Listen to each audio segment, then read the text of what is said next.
जैसे पिछले साल अगर आपने देखा हो तो जहाँ PSU चल रहे थे, इंफ्रास्ट्रक्चर चल रहे थे, पिछले 6 महीने से वो ट्रेंड बदल गया है, डिफेंसिव स्टॉक, कंजम्पशन स्टॉक। तो हमारी स्ट्रैटेजी ने चेंज कर लिया वो ट्रेंड, है ना, वो अडेप्ट कर जाती है। बट अगर कोई एक नैरेटिव के बेसिस पे इन्वेस्ट करता है कि भाई ये सेक्टर है और ये कहानी है, तो वो टिपिकली उस हिसाब से चेंजेस नहीं करते। तो ये एक डिफरेंस जो है वो आपको क्वांटिटेटिव स्ट्रैटेजी के थ्रू ये बेनिफिट मिलता है।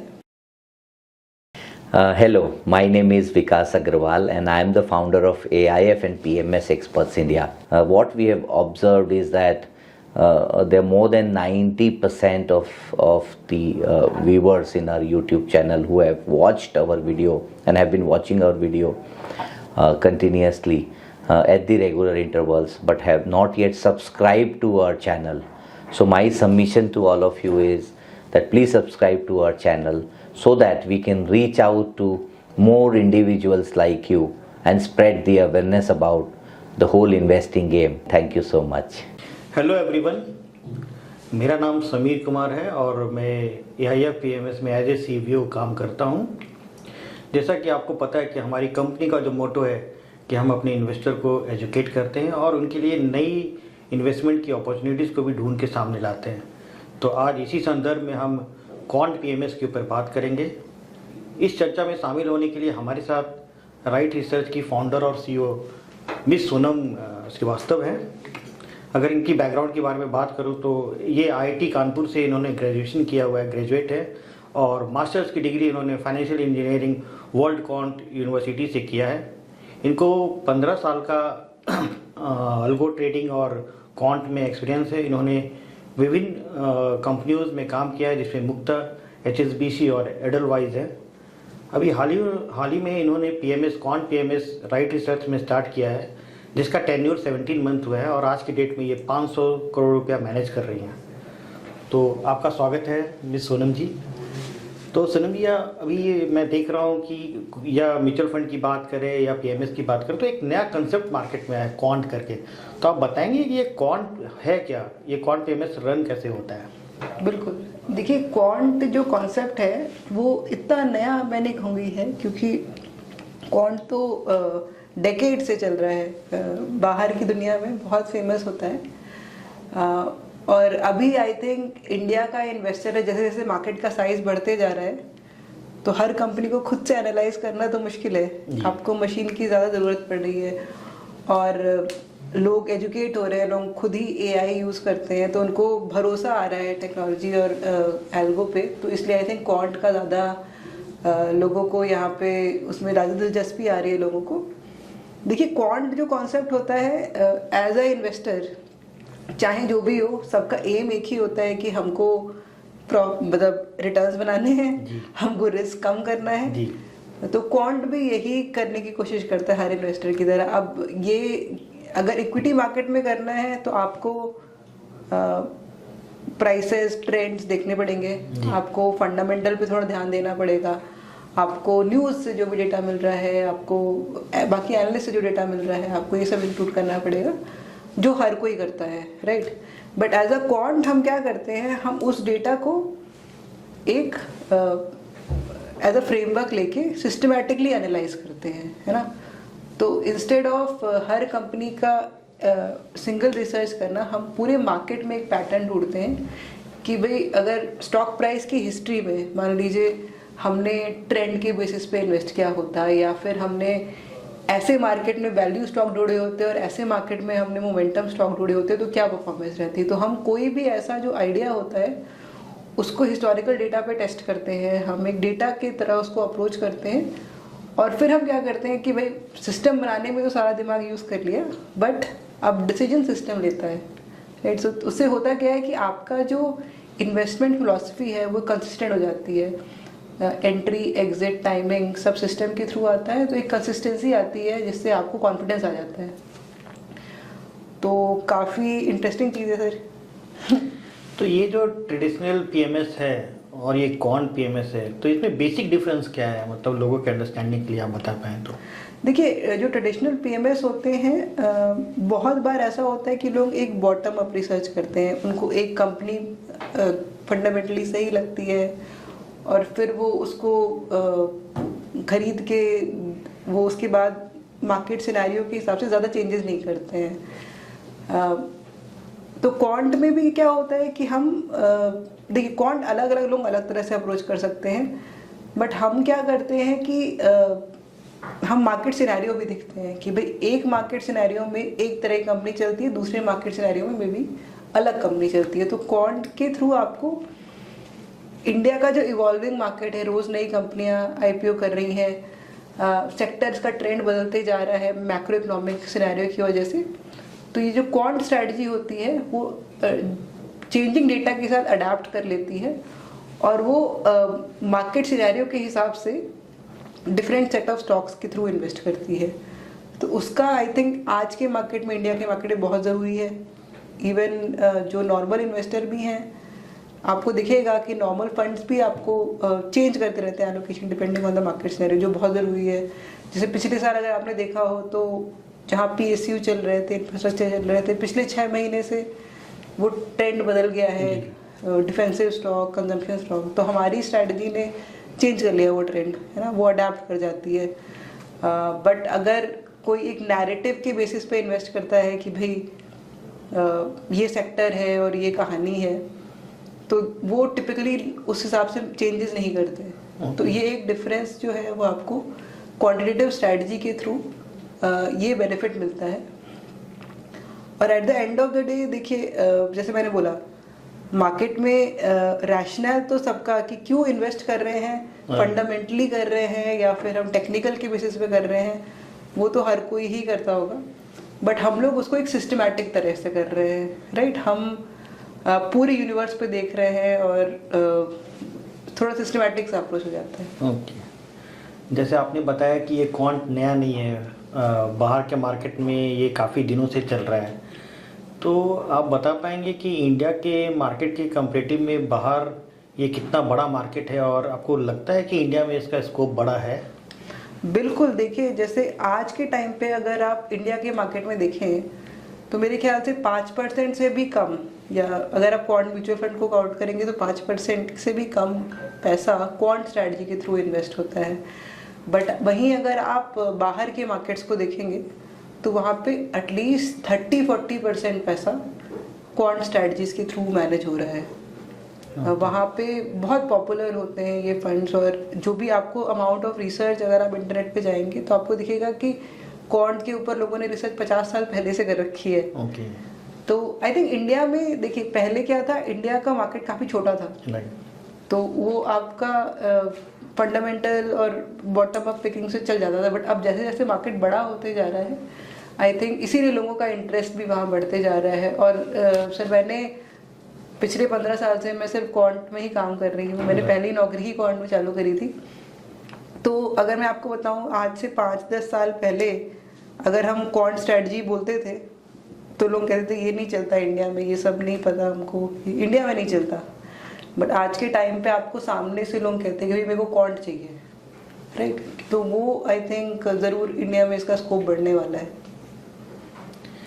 तो अभी जो आप अपनी राइट रिसर्च में जो आप क्वांट PMS चला रहे हैं, थोड़ा हमारे दर्शकों को उसके बारे में ब्रीफ डिटेल बताइए। बिल्कुल, देखिए हमारे पास क्वांट में एक कॉन्सेप्ट होता है जिसको हम बोलते हैं factor investing. Okay. Factor investing का मतलब है कि भाई कोई भी स्टॉक चल रहा है या नहीं चल रहा है तो क्यों चल रहा है, किस फैक्टर के हिसाब से चल रहा है। तो किसी भी स्टॉक को एक्सप्लेन करने वाले क्या फैक्टर होते हैं, एक जैसे वैल्यूएशन हो गया जो आज के टाइम पे बहुत बात होती है उसकी, उसके अलावा उसकी ग्रोथ कैसी रही है, उसकी ग्रोथ के प्रोजेक्शन कैसे आगे ग्रोथ होगी कैसी, उसके अलावा उसकी क्वालिटी कैसी है, कैसे वो अपने फाइनेंशियल्स को मैनेज कर रही है वो कंपनी। इसके अलावा ट्रेंड है ना, कई बार कुछ नहीं देखना पड़ता है, ट्रेंड ही चल जाता है। तो अलग अलग फैक्टर होते हैं जो अलग तरीके के होते हैं जो मार्केट को इम्पैक्ट कर सकते हैं। तो हमारी कोशिश क्या होती है कि हम इन सारे फैक्टर्स पे और जितने ज़्यादा फैक्टर्स मिल पाए सब पे फोकस करते हैं। कई आज के टाइम पे आपको दिखेगा मैक्रो इकोनॉमिक कि किसका इन्फ्लेशन पे इम्पैक्ट पड़ रहा है, किसका अमेरिका से इम्पैक्ट आ रहा है, तो हम लोग अलग अलग फैक्टर आइडेंटिफाई करते हैं और फिर हमारी थीसिस क्या होती है सर कि ये फैक्टर सारे लॉन्ग टर्म में अच्छा परफॉर्म करते हैं। तो अगर आप वैल्यू फंड भी देखेंगे वो भी अच्छा परफॉर्म करती है, मोमेंटम फंड भी करती है। मोमेंटम शायद ज़्यादा बेहतर करती है, बट कोई भी स्ट्रैटेजी हर टाइम नहीं चलती, क्योंकि जो इतना नॉइजी मार्केट है इतना बड़ा, उसका कोई एक जवाब नहीं है, राइट। तो हमारी कोशिश क्या होती है कि हमारी जो मेन स्ट्रैटेजी है उसका नाम है फैक्टर फंड। तो फैक्टर फंड क्या करती है, वो अलग अलग मार्केट सिनेरियो में अलग अलग फैक्टर को सिलेक्ट करती है। जैसे पिछले अगर 2024 की बात करें तो ट्रेंड था, मोमेंटम जो बहुत अच्छा चल रहा था, आप ट्रेंड के बेसिस पे खरीदिए स्टॉक, बहुत अच्छे चल रहे थे। लेकिन पिछले कुछ महीनों में आपको दिखेगा कि जब मार्केट में वॉलेटिलिटी आई है तो जो फोकस है वो थोड़ा हाई क्वालिटी कंपनी पे या फिर हाई वैल्यू कंपनी पे ज़्यादा चला गया है। तो हमारी स्ट्रैटेजी है वो मार्केट के साथ अडाप्ट करती है, और हमारी स्ट्रैटेजी में रिस्क मैनेजमेंट बहुत इंपॉर्टेंट होता है। तो कैसे डाइवर्सिफाई करें पोर्टफोलियो को, कैसे पोर्टफोलियो का रिस्क कम करें depending on the market scenario, कब कैश पे जाएं, कब हेजिंग कर दें, ये सारी चीज़ें हमारे स्ट्रैटेजी में होती हैं। तो ये हमारी फैक्टर स्ट्रैटेजी है। उसके अलावा मोमेंटम जो ट्रेंड होता है, आई थिंक कौन से ज़्यादा फेमस सर मोमेंटम है इंडिया में, है ना, इन्वेस्टिंग बेस्ड ऑन ट्रेंड। तो हमारे पास, और हमने 5.5 साल पहले जब से हमने राइट सर चालू किया है, तब से हमारा नाम मोमेंटम इन्वेस्टिंग पे काफ़ी अच्छा है, लोग हमारे भरोसा करते हैं हमारे उस पोर्टफोलियो पे। तो हमारे पास 2 स्ट्रैटेजी हैं पीएमएस में जो सिर्फ मोमेंटम को फॉलो करती हैं। एक है हमारी 20 से 25 स्टॉक की डाइवर्सिफाइड स्ट्रैटेजी है, मोमेंटम स्ट्रैटेजी, और तीसरी जो है उसका नाम है अल्फा, जिसमें सिर्फ 10 मोमेंटम स्टॉक होते हैं। तो होता क्या है, सिर्फ 10 स्टॉक होते हैं तो रिस्क भी बढ़ जाता है और रिटर्न भी बढ़ जाती है। जब मार्केट में तेजी आती है तो अगर आपका एक स्टॉक 10% टैली कर रहा था तो छोटे पोर्टफोलियो में बड़ा इम्पैक्ट आता है। तो वो भी एक है। तो टिपिकली क्या होता है कि हमारे जो क्लाइंट होते हैं वो हमारा जो फैक्टर स्ट्रैटेजी है प्लस अल्फा स्ट्रैटेजी का कॉम्बिनेशन लेके उसमें इन्वेस्ट करते हैं। तो ये क्लाइंट के चॉइस के ऊपर रहता है या आप डिसाइड करते हो कि हम क्या कॉम्बिनेशन देंगे क्लाइंट को? सर वो बिल्कुल डिपेंड करता है। कई लोग हैं जो आके कहते हैं कि आप डिसाइड कर दीजिए हमारे लिए, हमसे बात करिए, हमको समझिए और आप ही डिसाइड करिए क्या इन्वेस्ट करना है। कुछ लोग हैं वो कहते हैं कि भाई बाकी जगह इन्वेस्टमेंट किया है जहाँ पे हमने रिस्क मैनेज किया है, तो तुम्हारे साथ हमको हाई रिस्क लेना है तो हमको अल्फा ज़्यादा दे दो, या फिर कुछ कहते हैं कि भाई लो रिस्क कर दो। तो दोनों रहता है, कुछ लोग हम पे छोड़ देते हैं, कुछ लोग खुद से डिसाइड करते हैं। तो आपका मिनिमम टिकट साइज तो 50 लाख रुपया है। अगर मान लीजिए कोई क्लाइंट टॉपअप करना चाहता है उसके ऊपर, तो कितने अमाउंट से टॉपअप कर सकते हैं वो? सर हमारा जो स्ट्रक्चर है काफ़ी फ्लेक्सिबल है। तो ना तो टॉपअप कोई भी अमाउंट कर सकते हैं, उसमें कोई लिमिट नहीं है। इसके अलावा आपका जो एग्जिट लोड नहीं होता, कोई एंट्री बैरियर नहीं होता, कोई फिक्स होल्डिंग पीरियड नहीं होता, तो काफ़ी फ्लेक्सिबल सी स्ट्रैटेजी होती है क्लाइंट। अच्छा, कोई लॉक इन नहीं है आपके? लॉक इन नहीं है। ओके। तो कोई एग्जिट चार्जेस वगैरह भी हैं आपके इसमें? नहीं सर, हमने जब चालू किया तो हमारी कोशिश थी कि जितना इन्वेस्टर फ्रेंडली प्रोडक्ट बन पाए उतना अच्छा है। हाँ, तो अगर आपके यहाँ कोई अगर पीएमएस कर रहा है तो प्राइसिंग स्ट्रक्चर क्या रहेगा, उसके बारे में थोड़ा डिटेल देंगे? देखिए हमारे पास इंडस्ट्री में बहुत ही अलग तरह के ऑप्शन है। एक तो नॉर्मल फिक्स्ड फीस होती है जो पोर्टफोलियो की एक सर्टेन परसेंटेज हम चार्ज करते हैं, बट उसके अलावा हमने क्लाइंट को ऑप्शन दिया है कि आप कोई फिक्स्ड फी मत पे करिए, आप सिर्फ परफॉर्मेंस फी करिए। परफॉर्मेंस या तो आप एक फिक्स्ड हर्डल के ऊपर करेंगे कि भाई इतने परसेंटेज के ऊपर प्रॉफिट आया तो एक्स्ट्रा जो प्रॉफिट बना वो मैं शेयर करता हूँ, और तीसरा ऑप्शन हम देते हैं कि भाई BSE 500 को जब हम बीट करते हैं तभी आप पेमेंट करिए, अदरवाइज आप कुछ भी पे मत करिए। और BSE 500 के ऊपर जितना परफॉर्म किया है हमने उसका एक सर्टेन परसेंटेज हम चार्ज करते हैं। ओके। तो मैडम लास्ट ईयर का आपका क्या रिटर्न्स रहा है? अगर हम BSE 500 इंडेक्स के साथ कंपेयर करें तो क्या आपका रिटर्न्स रहा है? देखिए सर, हमारी रिटर्न्स हमने पीएमएस बहुत ही सही टाइम पे चालू करी थी, अगस्त के महीने में 2023 के, और तो काफ़ी अच्छी परफॉर्मेंस रही। आई थिंक दिसंबर एंड तक हमारी स्ट्रैटेजी का एग्रीगेट रिटर्न कुछ 75-80 तक जा रहा था, बट अभी जनवरी में करेक्शन आया है ज़रूर। ओके। तो ये जो मैडम ये जो वोलेटाइल मार्केट है, अभी अगर मैं ट्रेडिशनल पीएमएस की बात करूँ तो उनके पास स्कोप नहीं होता कुछ करने का, तो क्या क्वांट में कोई स्कोप होता है कि ये जो वोलेटाइल मार्केट है उसको कुछ काउंटर कर सकें आप? बिल्कुल। तो देखिए हमारे पास मतलब वोलेटाइल मार्केट पे सर बहुत ज़्यादा फोकस जाता है कि वहाँ पे क्या कर पाएंगे, क्योंकि हमें पता है भाई मार्केट अच्छा होता है तो हमारी मोमेंटम स्ट्रैटेजी तो अच्छा काम करती है, बट वॉलेटाइल मार्केट में कैसे आप पैसे बचाएं उस पर बहुत फोकस रहता है। तो हम इसको कई तरीके से करते हैं। जैसे एक चीज़ हुई जिसमें हम जैसे मैंने बोला डाइवर्सिफिकेशन तो है ही, दूसरा हम एक रेजीम मॉडल लेते हैं। हम क्या करते हैं कि हर टाइम पे हम ये डिफाइन करना चाहते हैं कि भाई ये बुल मार्केट है या बेयर मार्केट है, ठीक है। अगर ये बुल मार्केट है तो हमारी स्ट्रैटेजी ज़्यादा रिस्क लेती है, उसमें स्मॉल कैप आते हैं, उसमें हाई रिस्क होता है। बट अगर बेयर मार्केट का सिग्नल आया तो हमारी स्ट्रैटेजी अपना रिस्क रिड्यूस कर देती है।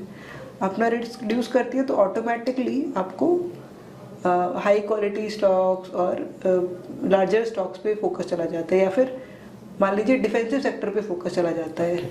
तो उससे आपका थोड़ा रिस्क मिटिगेशन होता है। बट होता क्या है सर, ये तो स्ट्रैटेजी हमने पिछला डेटा देख के बनाई है, हिस्ट्री का, और कई बार मार्केट में सरप्राइजेस आ जाते हैं जो कभी नहीं देखा जाने वैसा आ जाता है। तो हमने उसके ऊपर ये रिस्क मैनेजमेंट की लेयर लगाई है कि भाई अगर इतना करेक्शन हुआ तो हमारी स्ट्रैटेजी कैश में जाना चालू कर देगी, है ना। धीरे धीरे हम कैश में जाने चालू कर देते हैं। और सर इसमें हम ये भी करते हैं कि हम हेजिंग कर देते हैं, है ना। अगर रिस्क बढ़ गया तो हम मार्केट में पुट ऑप्शन खरीद लेते हैं लॉन्ग डेटेड, जिसमें पैसा तो ज़्यादा नहीं जाता, मतलब कॉस्ट इतना ज़्यादा नहीं जाता, बट एक इंश्योरेंस पॉलिसी हो जाती है। तो मैं आपको एग्जांपल बताऊं सर, तो जब इलेक्शन का टाइम था तो हमारी स्ट्रैटेजी अकेली स्ट्रैटेजी जिसने हेजिंग की थी और हम कुछ 20-25% कैश में थे। तो जिस दिन मार्केट करेक्ट हुआ था हमारा जो हेजिंग वाला पोर्शन था पुट ऑप्शन, उसकी वैल्यू 3-4 गुना हो गई थी एक दिन में, क्योंकि वो हेज था। तो उस टाइम पे काफ़ी अच्छा हेज काम किया था। अगर जनवरी की बात करें तो जनवरी में हुआ क्या कि निफ्टी करेक्ट नहीं हुआ, स्मॉल एंड मिड कैप में ज़्यादा करेक्शन हुआ, तो हेज से फ़ायदा तो हुआ बट बहुत ज़्यादा इम्पैक्ट नहीं आया। तो ये आप में आपके जो क्वांट पीएमएस है इसमें आपका कुछ ऐसा भी होता है कि आप लोग लार्ज कैप में इतना एलोकेशन करेंगे, मिड में इतना करेंगे, स्मॉल कैप में, ऐसा कुछ परसेंटेज डिसाइड करते हैं? नहीं सर, हम लोग काफ़ी फ्लेक्सिबल रखते हैं अपने स्ट्रक्चर को। देखिए हमारी जो स्ट्रैटेजी है वो रिस्क मैनेजमेंट तो कर ही रही है, बट ये सारी चीज़ें जो हम फैक्टर्स और मोमेंटम इनको मिक्स कर रहे हैं, कोशिश क्या रहती है कि इट शुड बी ऑल्सो ये हाई परफॉर्मेंस स्ट्रैटेजी होती है ना। अब उसके लिए हमने फिक्स नहीं, हम इसको डायनामिक रखते हैं। अगर आज के मार्केट में लग रहा है कि स्मॉल कैप पे जाना चाहिए तो स्मॉल कैप में भी वेट बढ़ जाता है, बट अगर मार्केट बदल गया और हमको लगता है कि आप मिड कैप या लार्ज कैप में चले जाओ तो वो लार्ज कैप में चली जाती है। तो कोई फिक्स नंबर नहीं रहता। तो आपका इतना ये तो रहता होगा कि मैक्सिमम एलोकेशन कितना करना है, मतलब 100% भी आप लार्ज कैप में जा सकते हो या स्मॉल कैप में जा सकते हो, ऐसा कुछ नहीं है? बिल्कुल। बट सर होता क्या है, क्योंकि अगर हम लोग ये जो फैक्टर्स पे फोकस कर रहे हैं और अगर आप अपॉर्चुनिटी ढूंढ रहे हैं तो बहुत मतलब मेजर चंक ऑफ मार्केट में आपको स्मॉल एंड मिड कैप पे फोकस दिखता है, राइट, क्योंकि स्मॉल एंड मिड कैप में ही लॉन्ग टर्म ज़्यादा ग्रोथ आती है, राइट। आप लोग जो पोर्टफोलियो रीबैलेंसिंग करते हैं तो उसका टाइम फ्रेम कितना होता है? तो सर हम लोग इसमें नीड बेस्ड रीबैलेंसिंग करते हैं। वैसा नहीं होता कि भाई इस दिन पे करना है इस दिन पे करना है। Depending on the market scenario आपको दिखेगा कि एक महीने में 3 से 4 स्टॉक, मान लीजिए 2 से 3 ऐसे स्टॉक चेंज होते हैं। डिपेंड्स, अगर वॉलेटाइल मार्केट होता है तो आपको दिखता है कि थोड़ी ज़्यादा चेंजेस हुए हैं, बट अगर नॉर्मल मार्केट होता है तो उतने चेंजेस नहीं होते हैं। तो नीड बेस ही रहता है, बट आपका पोर्टफोलियो टर्नओवर ओवरऑल आपको 200 से 250% के बीच में दिखता है। कुछ बहुत ज़्यादा चर्न नहीं होता है ऐसा, जैसे लोग सोचते हैं कि कौन स्ट्रेटजी एल्गो है वो तो हर दिन ही पोर्टफोलियो चर्न हो जाता है, ऐसा बिल्कुल नहीं होता। अगर आप किसी नॉर्मल फंड से कंपेयर करेंगे तो उसके एट पार ही हमारा चर्न रहता है। तो इसके कुछ अलग टैक्स इम्प्लीमेंटेशन नहीं रहते क्या? सर देखिए टैक्स इम्प्लीकेशन तो रहते हैं। अगर आप कोई भी एक्टिव स्ट्रेटजी में जा रहे हैं, है ना, जो पैसिव नहीं है, तो आपको दिखेगा कि एटलीस्ट 50% तो शॉर्ट टर्म में चला जाता है जिसी भी आप फंड को देखेंगे, अंटिल अनलेस वो बहुत ही बाई एंड होल्ड टाइप की फंड है जो कभी नहीं सेल करती। 50% आपको एक्टिव स्ट्रेटजी में जाता है ये टैक्स में, शॉर्ट टर्म में। तो हमारी में हमको दिखता है 60 से 70% शॉर्ट टर्म में जाता है, बाकी लॉन्ग टर्म में जाता है।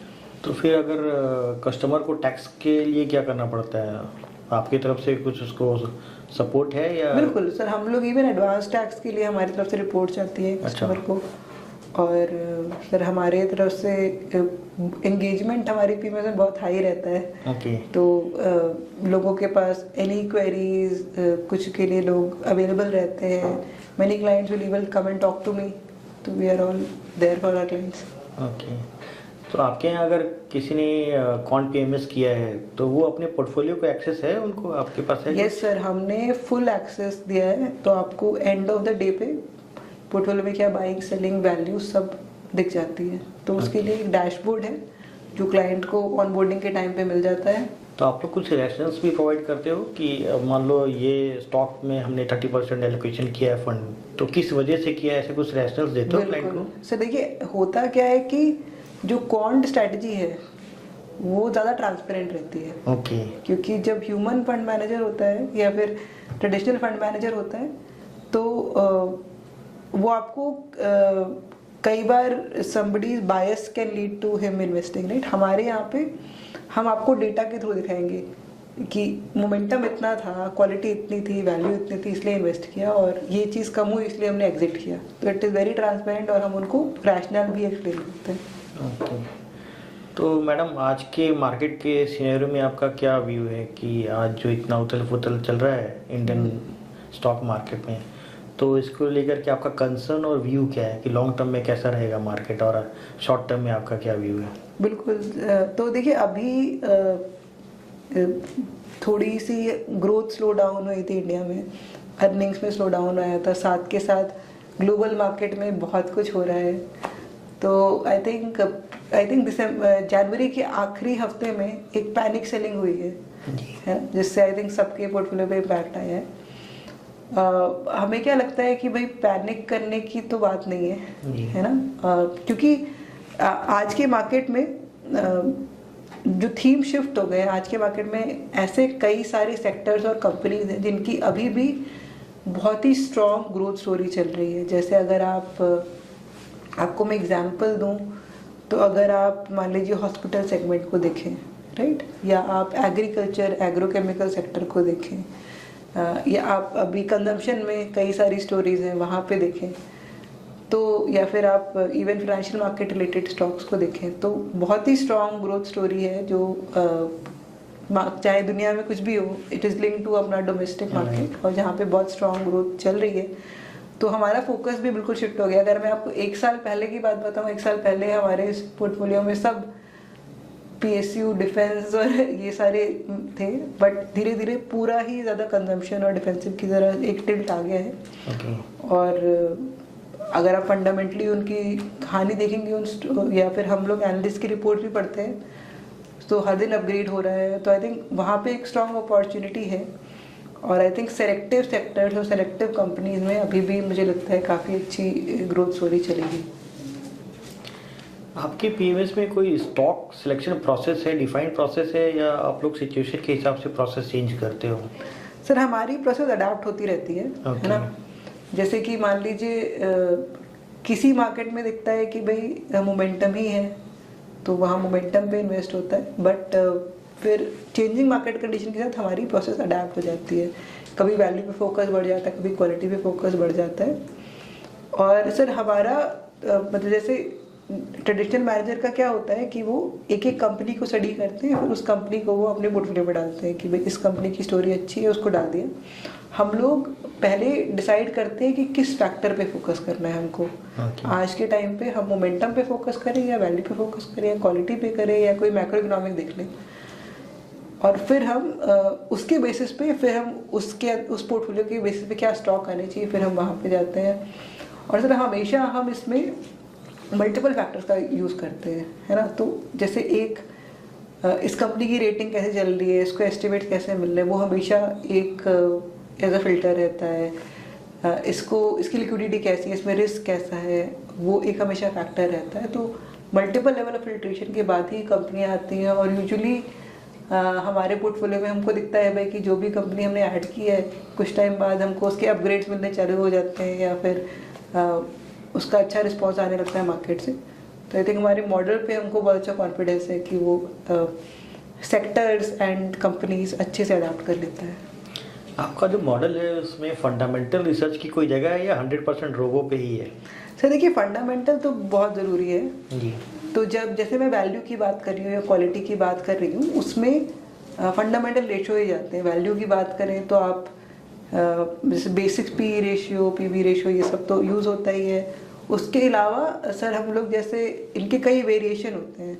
कैश फ्लो के बेसिस पे आप वैल्यू क्रिएट कर रहे हैं या फिर आप देख रहे हैं कि इसकी वैल्यूएशन इंडस्ट्री के कंपैरिजन पे कैसी है, इसकी वैल्यूएशन की कंसिस्टेंसी कैसी है ओवर टाइम, तो हम ये भी यूज़ करते हैं। हम अगर आपकी क्वालिटी की बात करें तो बहुत सारे ऐसे मेट्रिक हैं जिनको यूज़ करते हैं। बट हम लोग मान लीजिए DCF एनालिसिस नहीं करते कि भाई इस कंपनी का मैंने ग्रोथ प्रोजेक्ट किया इसलिए ये टारगेट प्राइस होना चाहिए, इस वजह से मैं इन्वेस्ट कर रहा हूँ। ऐसा नहीं करते, हम फंडामेंटल्स देखते हैं बट उसमें हम पैटर्न ही देखते हैं। आपने बताया कि आपको अगर मार्केट ठीक नहीं लगता है या आपका जो रोबो है वो एडवाइस करता है कि अभी मार्केट ख़राब होने वाला है, तो आप कैश में चले जाते हो, कुछ पोर्शन आप लिक्विडेट करके कैश में चले जाते हो। तो वो कैश आइडल पड़ा रहता है या आप उसको कहीं इन्वेस्ट करते हो? इसके साथ दूसरा क्वेश्चन ये भी है कि कितना समय तक वो कैश आइडल रहता है? सर देखिए, कैश हम लोग जब भी कैश पे जाते हैं तो हम लोग एक इंस्ट्रूमेंट यूज़ करते हैं जहाँ पे हमको लिक्विड इंटरेस्ट जितना होता है पैसा मिलता है। हम लोग उसके लिए क्लियरिंग अकाउंट का यूज़ करते हैं जहाँ पे हमको इंटरेस्ट मिलता है। तो कैश हम आइडल नहीं रखने देते और सर ज़्यादा टाइम के लिए नहीं रहता। जैसे इवन हम गए थे कैश पे जनवरी में, अभी हमने ऑलमोस्ट बहुत बाइंग करी है बजट के बाद में। इसके अलावा सर नए इन्वेस्टर का भी, जैसे आपने अगर अभी 50 लाख डाले तो ऐसा नहीं होता कि हम डे 1 पे 50 लाख इन्वेस्ट कर दिया। राइट।